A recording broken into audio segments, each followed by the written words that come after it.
Javier García, director de Velaria Inversores. Javier, muy buenos días. Buenos días, ¿qué tal?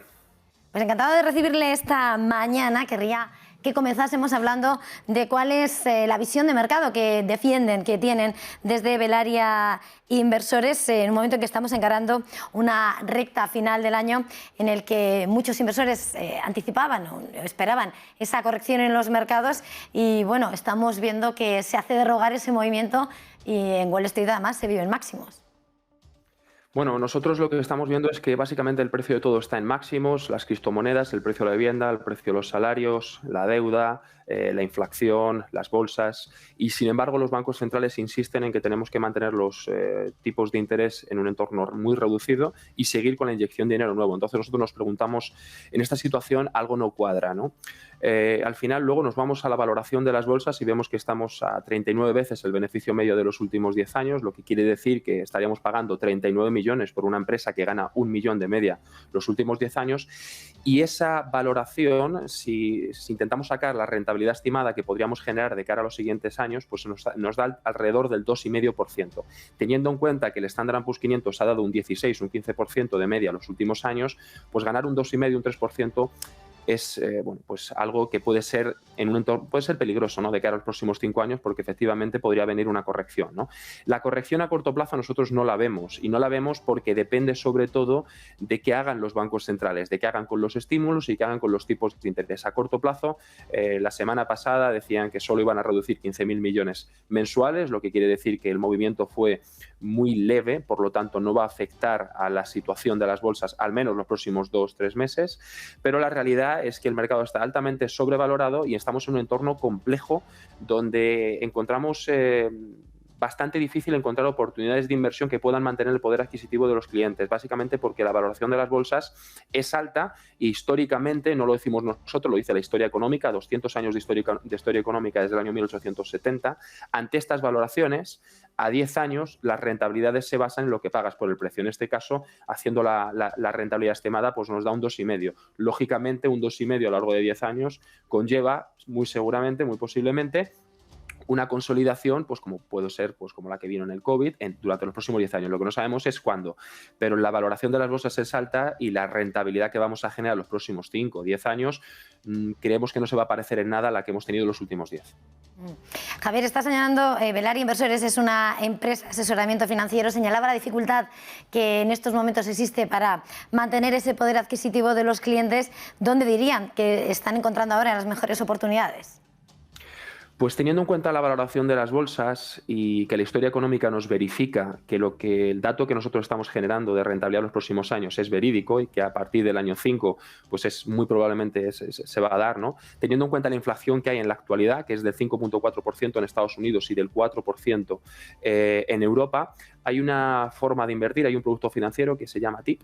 Los famosos TIPS son bonos ligados a la inflación, son Treasury Inflation Protected Bonds. Lo que hacen es, oye, en un entorno de inflación, lo que hacen es mantener tu poder adquisitivo. Además, son bonos soberanos, lo que quiere decir que el riesgo de impago es nulo.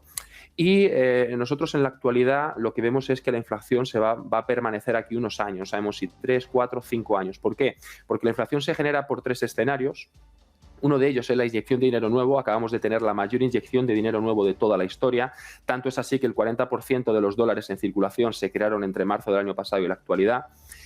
Además, con bajos tipos de interés, lo que quiere decir que la gente ha tomado ese dinero. Escasez de oferta en materias primas, algo que se está dando en la actualidad. Ya lo estamos viendo con el precio de la luz, el precio del petróleo. El año pasado quebraron más de 200 empresas de petróleo y gas por el precio que tenía. Lógicamente ahora está subiendo, pero después de quebrar es muy difícil que las pongas a producir el año siguiente. Y lo que ha pasado en el mercado de materias primas es que desde el 2010 han estado cayendo. Entonces los márgenes de beneficio para los productores han sido negativos. Y encima, teniendo en cuenta que tenían deuda, pues han quebrado la mayoría, ¿no? Y ahora tenemos el problema de que hay escasez de oferta.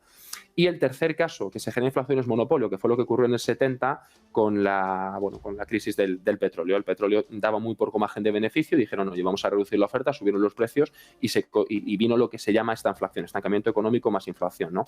Entonces, de los 3 escenarios que generan inflación, actualmente tenemos 2, que es inyección de dinero nuevo y escasez de materia prima. Una escasez de materia prima que va a perdurar durante 2, 3, 4 años y una inyección de dinero nuevo que nunca se ha llevado a cabo y, por tanto, nadie puede tener una estimación ahí de de qué inflación se podría generar en los próximos años. Entonces, teniendo en cuenta que la inflación en los próximos años va a ser alta, estamos hablando de que tenemos un 5,4% ahora, y teniendo en cuenta que la valoración de las bolsas está muy alta y la rentabilidad estimada pues está alrededor del 2,5%, pues nosotros preferimos invertir en TIPS. ¿Por qué? Porque el TIP te ayuda, te mantiene, te cubre de la inflación y además con un riesgo mucho más reducido. Y pongo un ejemplo, en 2008 los TIPS cayeron alrededor del 12% y la renta variable cayó prácticamente un 55%. Con el COVID estos bonos cayeron alrededor del 8% y la renta variable en Europa cayó un 40% y en Estados Unidos cayó un 35%. Entonces, ¿qué hacemos? Mantener el poder adquisitivo, generar altas rentabilidades con un riesgo muy reducido, mientras que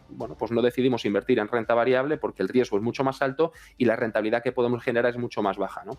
Es verdad que la renta variable a largo plazo te mantiene, te cubre mucho mejor de la inflación, es más, ha dado un 9% por encima de inflación, mientras que estos fondos TIPS pues están alrededor de lo que te suele dar la inflación, pero a corto plazo, ante entornos de inflación, la bolsa no se comporta bien. Eso lo vimos entre el 70 y el 80, por ejemplo, la bolsa subió un 1,6% anual.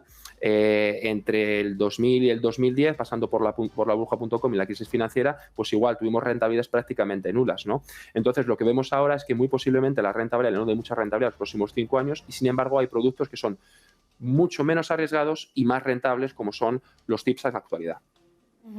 Estaba señalando cómo se comporta la renta variable en el corto y en el largo, pero por detenernos un poco antes de terminar en lo que es la renta variable tradicional de cara a los próximos años, ¿cómo la ve?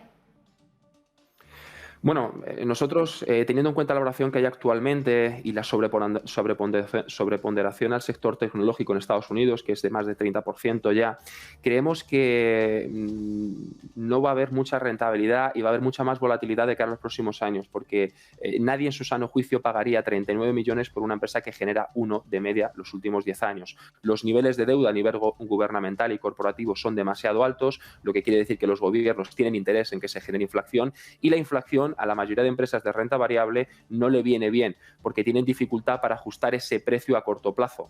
Es muy difícil, por eso las materias primas ante entornos inflacionarios funcionan mucho mejor, porque ajustan el precio en el primer momento. Es lo que está pasando ahora con el precio de la luz. Es algo que la gente necesita para sobrevivir, así que suben el precio y lo vas a pagar obligado. Pero si te suben el precio de Netflix al doble, posiblemente digas, oye, pues no lo voy a pagar. Si te suben el precio de Amazon, si te suben el precio de una serie de productos o servicios, posiblemente no lo pagues, pero las materias primas sí lo hacen, ¿no? Entonces, lo que estamos viendo es que ante este entorno, la renta variable tradicional, con empresas de este tipo, sobre todo las tecnológicas, que solo tienen valor intangible, no lo vemos como una oportunidad de inversión que pudiera mantener el poder adquisitivo y que no te fuera a dar susto en los próximos 5 o 6 años.